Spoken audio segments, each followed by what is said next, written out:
So thank you for this.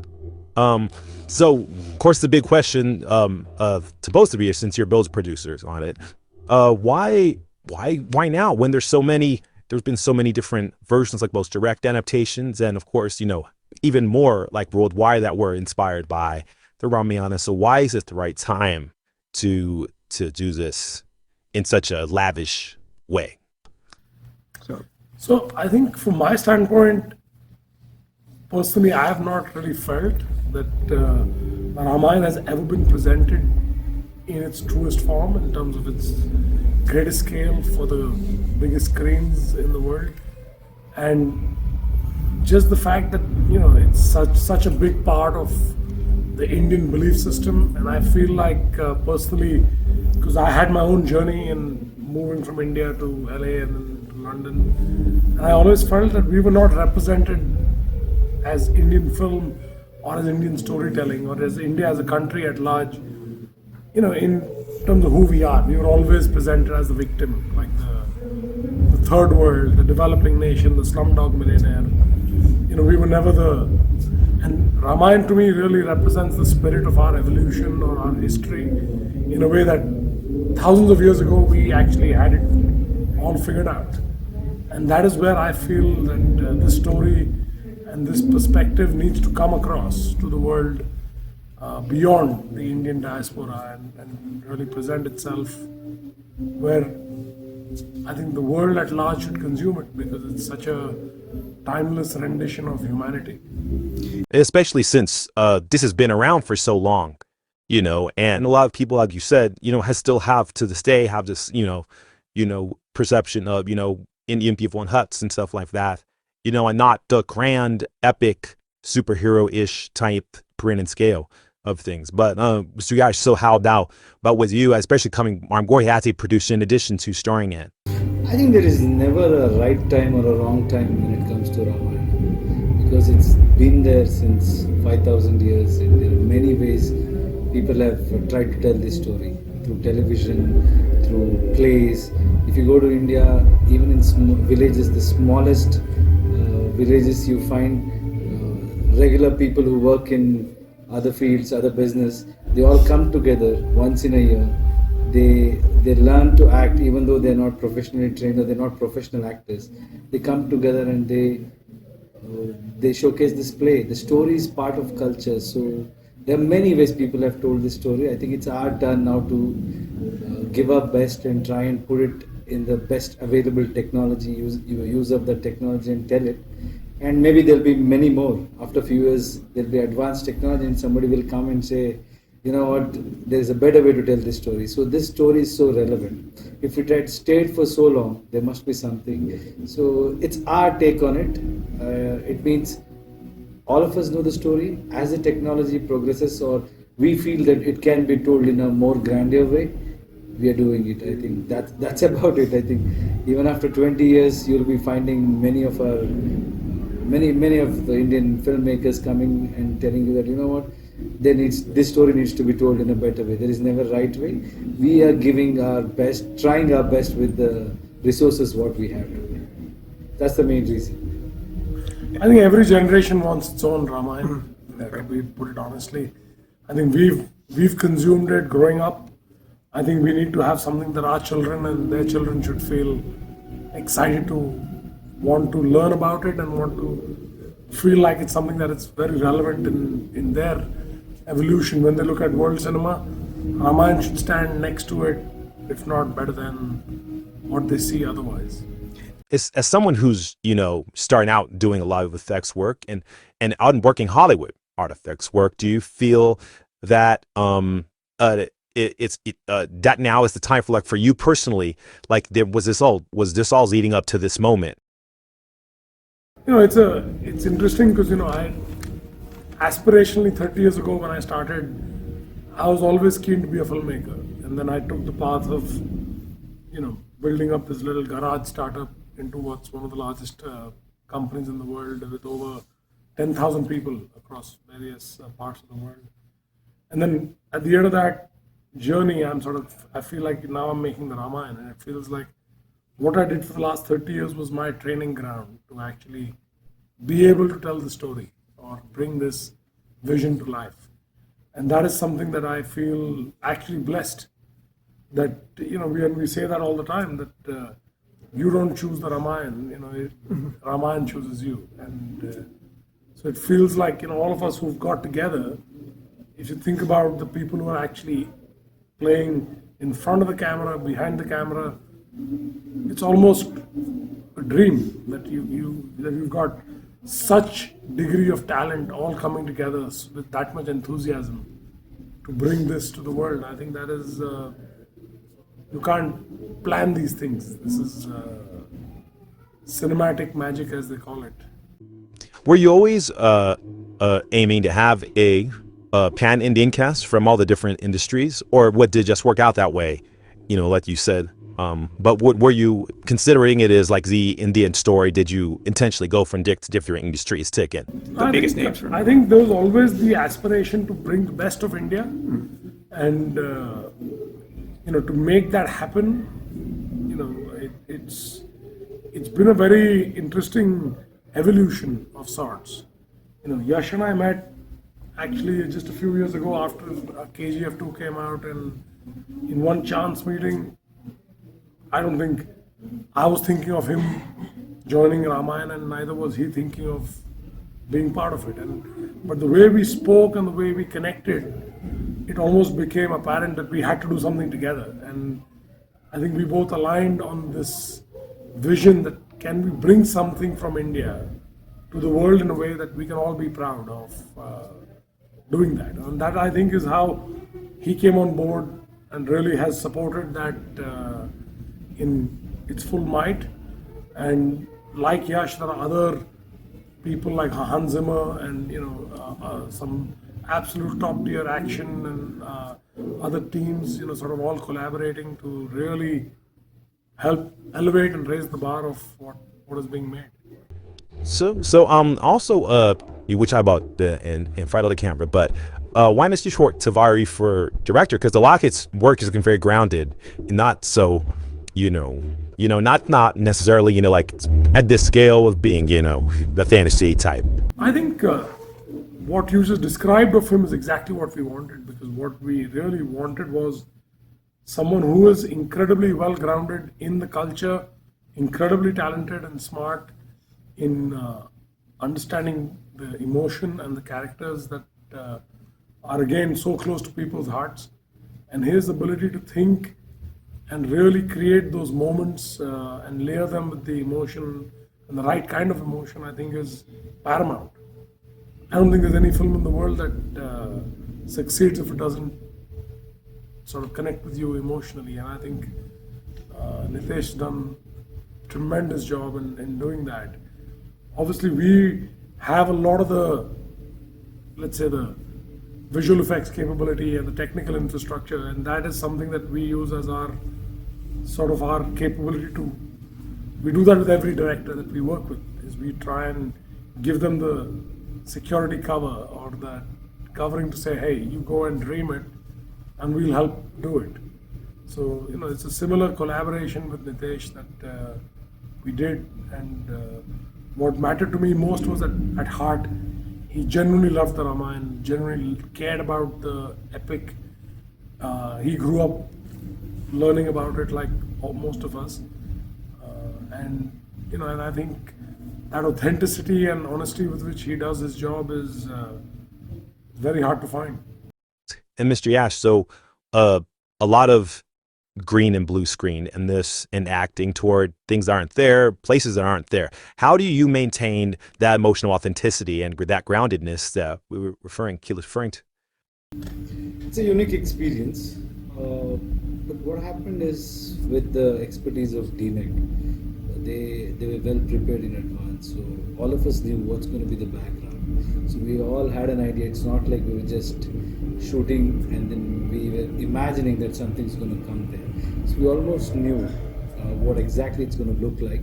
So it made it easy for us to understand the scale in which this particular visual or scene going to be portrayed. So it really became very easy, and the whole team had been working for like many years. So I think it was crystal clear for everybody that how it's going to look. Yes, it is difficult. It really helps if you're in real location, but the kind of the blend what they used, the real, I mean, some set were constructed in a way to look very real, and then at the same time we had to imagine some stuff. That's part of our job. I think as an actor, you have to do that. That's where we bring in our expertise.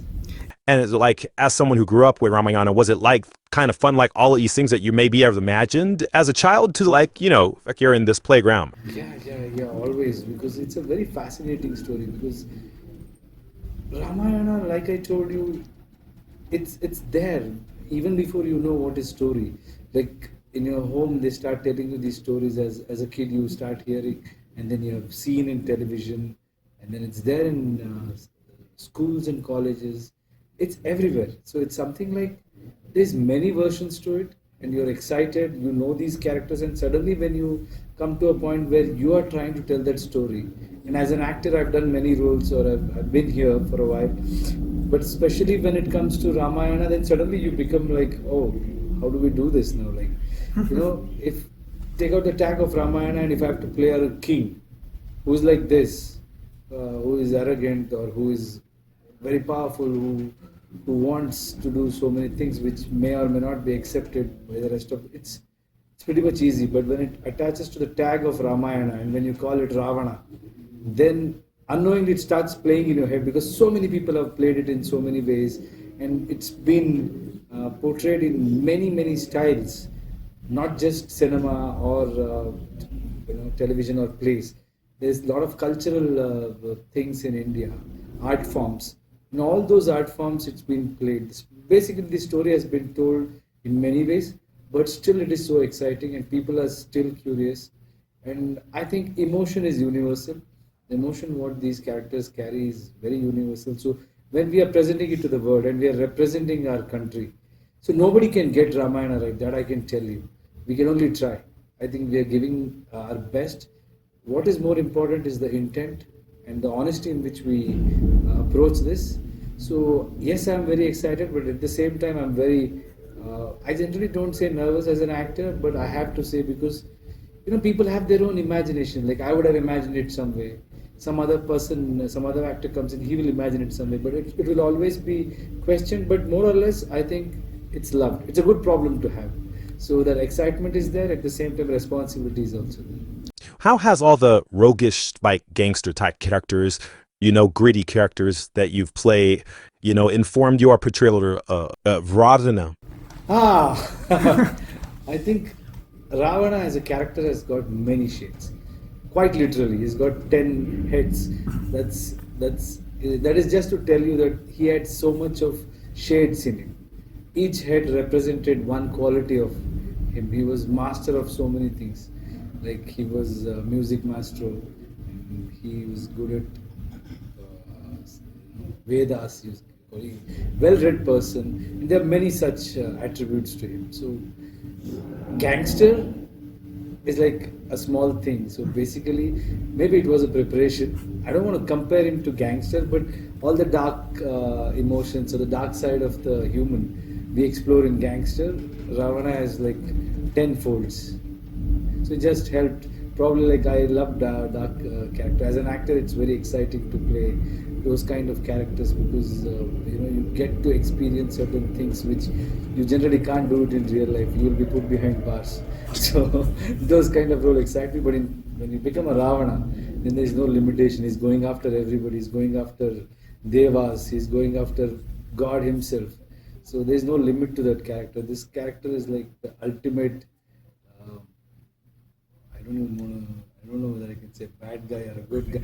He's like, he's who he is. Yeah. I mean, he's got those qualities. He's Asura, and yeah. Were you always intending for this to be two parts and to shoot it in English and all the other languages? No, so we had originally actually conceived it to be 3 parts, and then we actually decided to make it in 2. And it just felt like we had, that it would be great. Otherwise, it would take too long to sort of tell the story and bring the conclusion to the point where you sort of don't have audiences waiting forever. So that sort of is where creatively we got to. And obviously the goal is that we're leveraging some unique technologies now that we're developing proprietarily on our side that should hopefully bring it to the various parts of the world in local language as part of that. So, is it gonna? It's worldwide. Part one and Dudali's this year, Yes, and will that be even the English version during that? yes. And so, what are you like targeting? Like larger like release for like that one for like say like your lesson stuff, or is it going to be more? Are you targeting for like a standard like get a version, give your name? I think the goal is to try and present the film in, to the people of the world and as effectively as we can. So there's a lot of work that we're doing right now to try and ensure that we can bring it with the greatest amount of authenticity in the key markets, in the key languages, so that that when people watch the Ramayana, they should feel it to be a lot more seamless and organic, viewing experience, and it does not become a foreign film as the tendency typically tends to be. And that sort of is where we are working hard. There'll be more stuff we will be able to showcase soon enough that hopefully gives that insight into what it is that we're doing and how we're doing it. So, what was the most challenging part for either of you about this? I know what you, you guys have, but what sticks in your mind is like something actually some of you were afraid of the most going into this, and then how you overcame that, or did you? No, I think people are really attached to Ramayana. So, to an extent where a smallest error can make it look like we were careless. But that's not the case. As filmmakers, we only can work up to a stage where how much we know is what we can do. But that's something which bothered me. Like I was thinking, okay, yes, everybody here are trying to give their best. Everybody are really. First, I checked whether the intent is right, because with Namit, he's doing a lot of things in life. He's a very successful businessman. As a VFX company, he's won 7 to 8 Oscars. He has established himself. But why Ramayana? If you want to make money, you can just make a movie and then, get the commercially all those formulas in place and then show your VFX skill. But that's not the point. The intent here is to showcase our Indian culture or our story, which is global, not just to show that a film coming from India, story from India as a global film. So that vision, it's a big vision, but also like with all those possibilities, there's also a possibility of people really not understanding the effort which goes behind it. That was something which was I was really worried and I had never played a pure antagonist kind of a character, so that was there. But then I felt this whole stardom or whatever we have got, it's from people, and these kind of things we need to do. That's where we connected. We need to take our industry or our film industry or our story into the world, because world is ready now. After internet revolution, people consume a lot of content all over the world. So I think it's right time, or time like you asked, for us to present, because people are open is what we felt. And that was the biggest fear for me, like will we be able to give our best? But even today, that's our biggest fear. We are giving our best. People are working really hard, sleepless nights, and going into tiniest detail, trying to do everybody is doing their research. Trust me, even people from West who are coming here, they're also doing their research at its best, but still, it's not enough. That was the only thing. But right now, I think the way people have received it and people have understood the intent of this film, now I'm relieved. You seeing that, man? I think I've had many different parts in this journey of getting to where we are, but because of my own experience that I talked about initially, when I moved to America, and started to build my career here and met people, it it was always something that troubled me for a long time, and it was not specific about Ramayana. It was more in general that we were always seen as the have-nots, and in spite of our academic intelligence, our commercial success, it just felt like as a country, as a nation, we were always somewhat of a, like we were always treated as a second. And that to me was something that really I felt like I had to find a way to use the medium that we are part of, which is filmmaking. And it's something that actually speaks so beautifully to people across the world. How do we use the power of that to bring a story and communicate it to the world? And that is sort of, so I was trying to fix that challenge with, and Ramayana became the solution. Now, in making Ramayana, as Yash very elegantly described it, there is no perfect answer. There is, everybody's got a point of view. My mother, who prays to Lord Ram every day, has a different view of him, and my father has a different view of him, and my grandmother had a different view of him. So it's never going to be perfect, because there is no such thing. But we also know that what we are doing and the kind of passion and energy that's going in, that we will absolutely over deliver to the best of our abilities, and that is a challenge and a responsibility that I think we are all excited to bring out in the best way we can. Stuff is part two in the can. I mean, as far as We are filming as we speak. Okay. how much longer do you have left? I think another 3 to 6 months. To While post is still on. While post is on part 1 and part 2, because Yeah. all of this has to happen simultaneously. And briefly, toxic. So in June.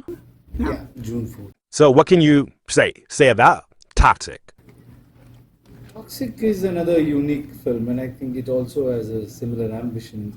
Right now, most of us, especially I can talk on behalf of Namit and me, both of us have similar vision to, as I told you, to showcase our talent or our storytelling in in an international platform. So Toxic also started with that intent.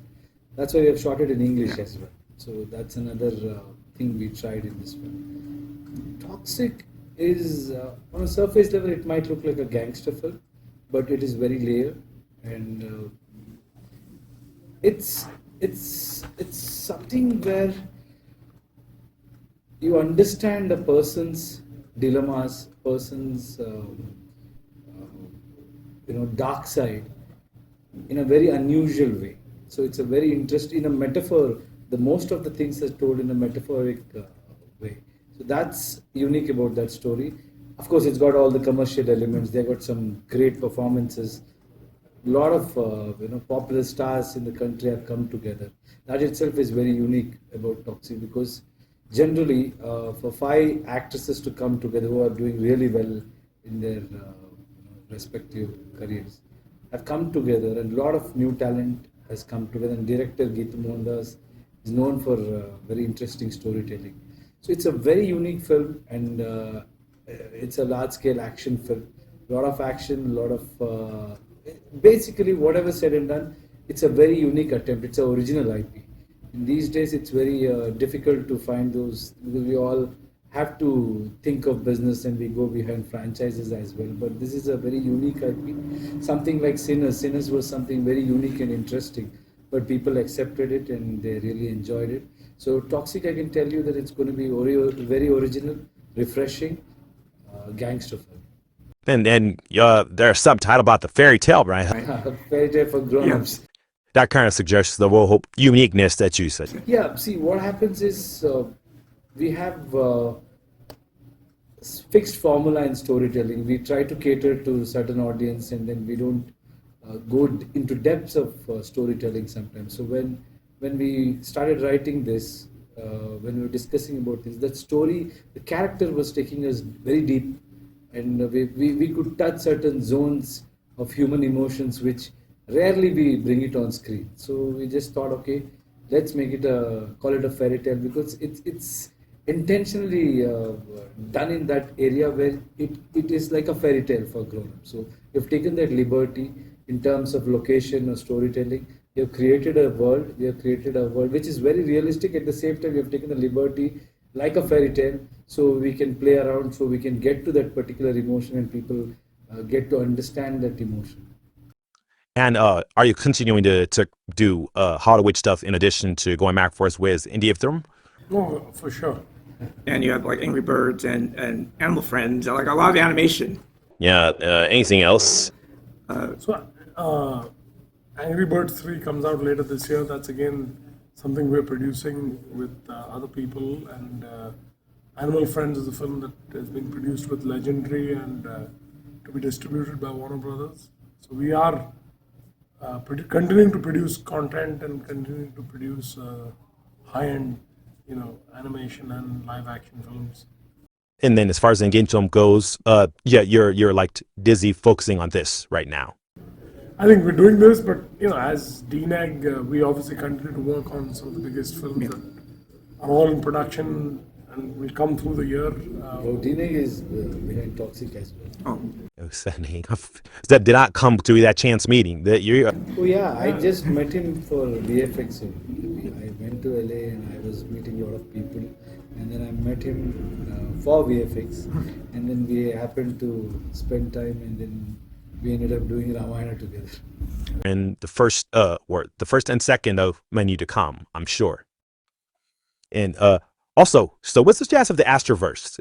I'm in since you left us hanging with Brahmastra at the end, so I'm wondering, is that serious? Give me. Yes, I think Ayan, obviously the creator of Yeah. that film and that Astraverse, I think is writing away on part two. So hopefully, when he's ready to make that film, I'm sure he'll be excitedly out there launching it and bringing it to the world. But he's deep in writing right now, and I think soon enough there should be something there. Well, thank you so much. It's been an honor to speak with you at length. It's very rare for you need to talk to Indian and Indian figures, and don't they did those as you guys as people that I'm the most excited about, because I rarely get to see you guys, and talk to you. But We'll keep meeting now. yes.